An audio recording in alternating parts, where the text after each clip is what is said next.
Koncentracija cvetnega prahu ambrozije je najvišja prav v teh dneh, a njen cvetni prah bo v zraku prisoten vse do pozebe. Kot najpogostejša zdravstvena težava, ki jo ambrozija povzroča, je seneni nahod, se pravi solzenje oči, pekoče, nadražene oči, kihanje, izcedek iz nosu, pekoč občutek v grlu. Kasneje pa se ta seneni nahod lahko nadaljuje v poglobljene bolezenske slike, med katerimi je najpogostejša alergijska astma, pravi Zupančič Tisovčeva. Zato je nujno, da ljudje upoštevajo samozaščitne ukrepe. V prvi vrsti seveda, v drugi pa zatiranje.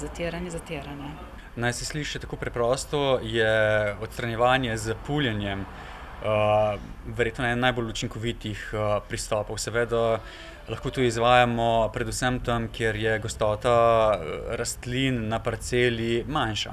Vendar se je treba odstranjevanja ambrozije lotiti čim prej. Definitivno še preden gre ta rastlina v semenenje. Sicer se ustvarja neverjeten potencial semen v tleh in se bojo problemi vrstili iz leta v leto.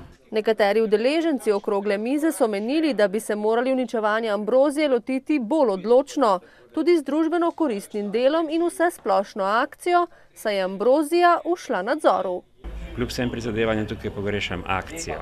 Tudi današnja okrogla miza, ki je bila izredno dobra, je zaključek žal takšen, da vse samo delati ne, se pravi fizično iti na teren in odstraniti zadevo. Ampak brez tega ne bo šlo. Belokranjske občine sicer sodijo med redke v Sloveniji, ki so se že pred nekaj leti lotile osveščanja ljudi o nujnosti uničevanja ambrozije, vendar se ta kljub posredovanju inšpektorjev še vedno razrašča. Ljudje pa jo pogosto zamenjujejo z navadnim pelinom. Strokovnjaki pozivajo vse, da prijavljajo prisotnost ambrozije, tudi na spletni strani Ministrstva za kmetijstvo in okolje.